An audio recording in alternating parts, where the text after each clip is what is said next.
हर खबर पर होगी आपकी पकड़।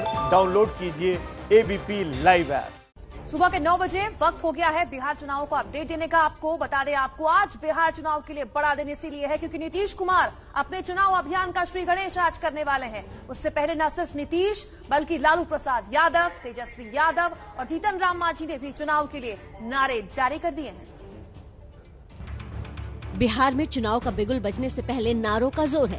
एक तरफ मुख्यमंत्री नीतीश कुमार 2020 के लिए नया नारा लेकर आए हैं, तो दूसरी तरफ आरजेडी नेता तेजस्वी यादव नारे के जरिए नया बिहार बनाने का ख्वाब लोगों को दिखा रहे हैं। 2020 के चुनाव के लिए नीतीश का नारा है न्याय के साथ तरक्की, नीतीश की बात पक्की। आज नीतीश कुमार वर्चुअल रैली के जरिए विधानसभा चुनाव के लिए पार्टी के अभियान की शुरुआत करने वाले हैं। सुबह 11:30 बजे जेडीयू लाइव वेब पोर्टल के जरिए नीतीश बिहार के आम लोगों और पार्टी कार्यकर्ताओं को संबोधित करेंगे। उससे ठीक पहले नीतीश का ये नया नारा आया है। एक्चुअल रैली गांधी मैदान में तो आप लोगों ने देखा था कि भीड़ नहीं आई। अब एक वर्चुअल में पता चल जाएगा। देखिए, एक्चुअल स्थिति से डबल इंजन की सरकार अवगत है और उनको आभास है। नीतीश के नारे का मुकाबला करने के लिए तेजस्वी यादव का भी नया नारा आया है। नई सोच नया बिहार, युवा सरकार अब की बार के नारे के साथ तेजस्वी बिहार में अपनी दावेदारी जता रहे हैं। दूसरी तरफ जेल की सजा काट रहे आरजेडी सुप्रीमो लालू यादव ने नीतीश कुमार को फ्लॉप साबित करने के लिए उन्हीं के नारे में थोड़ा बदलाव किया है। लालू का नारा है बिहार पर भार है, नीतीश कुमार है। मुंगेरी लाल के हसीन सपने की तरह ये पोस्टर भी दिख रहा है। दरअसल तेजस्वी यादव और उनकी पार्टी का जमीन पर तो वजूद कहीं दिख नहीं रहा है कि अब जेडीयू क्या बोलेगी। उनको तो जनता ने सपना देखने लायक भी नहीं छोड़ा ना। जेडीयू अब सपना भी नहीं देख सकती है। नारे की बात चली है तो इसमें दलित नेता और हाल ही में एनडीए में शामिल हुए हिंदुस्तानी आवाम मोर्चा के नेता जीतन राम मांझी भी पीछे नहीं है। मांझी का नारा है फर्स्ट बिहार नीतीश कुमार।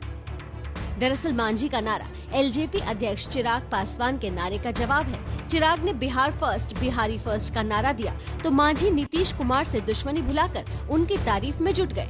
कुल मिलाकर बिहार में इस वक्त सिर्फ नारों का शोर है। नारों के नाम पर लोगों को अपनी ओर करने पर जोर है। तो बिहार में सियासी हलचल जोर शोर से चल रही है। हमारे साथ हमारे 3 सहयोगी इस वक्त मौजूद हैं। पटना से प्रकाश कुमार हमारे साथ मौजूद हैं, पटना से ही निधि श्री झा भी हमारे साथ मौजूद है और मुजफ्फरपुर से हमारे साथ आदर्श सिंह मौजूद हैं। इन तीनों का एक एक करके रुख करेंगे। सबसे पहले बात पटना में हमारे सहयोगी मौजूद है प्रकाश कुमार, उनसे कर लेते हैं। प्रकाश, बिहार के चुनाव हर बार दिलचस्प होते हैं और शुरू होने से पहले ही वहां पर पोस्टर वर्क का सिलसिला शुरू हो जाता है, लेकिन इस बार के चुनाव कोरोना काल में बहुत अलग होने वाले हैं। बिल्कुल यही वजह है कि नीतीश कुमार आमतौर पर जो पहले देखा गया है चुनावों के समय में जाते हैं, लोगों के बीच में रैलियां करते हैं या फिर घूम घूम कर बातें करते हैं, लेकिन इस बार वर्चुअल रैली कर रहे हैं। और जो आज वर्चुअल रैली हो रही है उसका मकसद सीधे तौर पर है कि ज्यादा से ज्यादा लोगों से जुड़ सकें। और ये दावा किया गया है कि 26 लाख लोगों से वो एक साथ वर्चुअल रैली के जरिए अपनी बातें रखेंगे। 15 साल में उन्होंने क्या किया है और आने वाले सालों में उनका क्या रोड मैप होगा, इसकी बात बताएंगे और अपने कार्यकर्ताओं को भी ये संदेश देंगे कि कैसे इस चुनाव में विरोधियों को जवाब देना है। जी, सीधे निधि के पास चलते हैं। निधि श्री भी पटना से जुड़ी हुई हैं। निधि, सबसे बड़ा सवाल ये है कि जेडीयू में जो माफ कीजिएगा एनडीए में ऐसा लग रहा है कि एलजेपी कुछ अलग नदी की धारा बहाने की कोशिश कर रही है। क्या एलजेपी कोई बड़ा फैसला लेगी या केवल सीट ज्यादा से ज्यादा हासिल करने के लिए प्रेशर टैक्टिक है?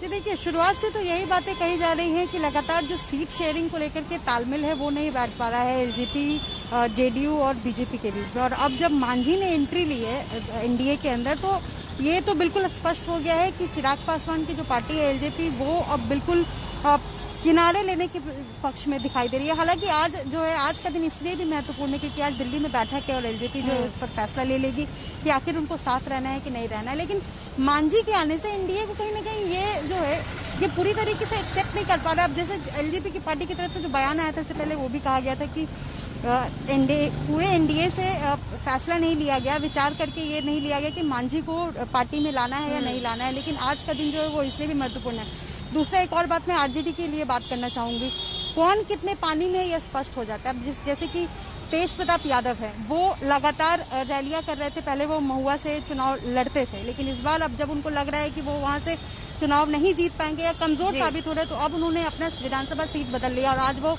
हसनपुर विधानसभा जो है समस्तीपुर का, वहां से रैली करने वाले और हसनपुर से चुनाव लड़ेंगे। तो कहीं ना कहीं पार्टियों को पता है कि वो कौन कितने पानी में है। वर्चुअली चुनाव हो रहा है, लेकिन इस बीच आप ये कह रही हैं निधि की पार्टियों को पता है कि वो कितने पानी में है। दरअसल जनता को पता है कि कौन कितने पानी में है। आदर्श, इसीलिए मैं ये कह रही हूँ क्योंकि मोतिहारी की खबर आज हमने नमस्ते भारत में दिखाई, जिसमें मंत्री जी पहुंचे थे वोट मांगने के लिए, लेकिन वहां स्थानीय लोग भड़क गए, बकायदा सुना दिया, उनको हड़का दिया कि आप हमारे सेवक हैं, अब आए हैं वोट मांगने के लिए, 5 साल से यहाँ काम नहीं हुआ है।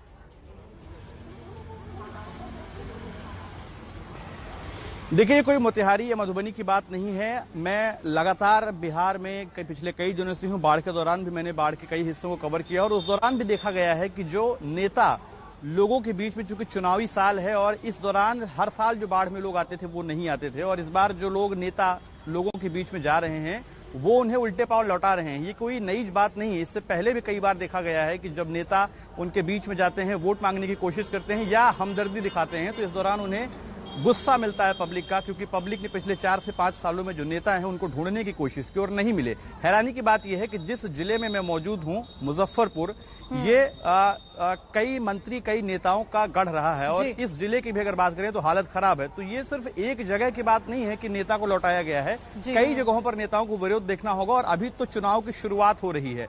आने वाले दिनों में ऐसी और तस्वीरें दिखेंगी। जी, आप लगातार हमारे साथ बने रहिए, इन खबरों पर और भी अपडेट हम आपसे लेते रहेंगे। इस बीच बिहार चुनाव के लिए जहां नीतीश कुमार आज से प्रचार अभियान शुरू करने वाले हैं, वहीं एलजेपी अध्यक्ष चिराग पासवान ने आज पार्टी की एक अहम बैठक बुलाई है। कहा जा रहा है कि इस बैठक में चिराग जेडीयू के खिलाफ बड़ा फैसला ले सकते हैं। क्या चुनाव में अलग राह चुनेंगे चिराग? क्या नीतीश को टक्कर देंगे पासवान के चिराग? पिछले कुछ दिनों से बिहार की सियासत में जिस बात की अटकलें लग रही हैं, उस पर फैसला आज हो जाएगा। आज दिल्ली में रामविलास पासवान के घर पर लोक जनशक्ति पार्टी के संसदीय बोर्ड की बैठक होने जा रही है। बैठक में पार्टी की चुनावी तैयारियों की चर्चा के साथ साथ इस संभावना पर भी चर्चा की जाएगी कि विधानसभा चुनाव में जेडीयू उम्मीदवारों के खिलाफ अपना उम्मीदवार उतारा जाए या नहीं। वहां आग लगी है। चिराग पासवान जी के चिराग को बुझाने में बीजेपी जेडीयू लगी है और जेडीयू को बुझाने में एलजेपी के माध्यम से बीजेपी लगी है। जीतन बाबू मांझी जी को ला करके रामविलास पासवान पर हमला कराया जा रहा है।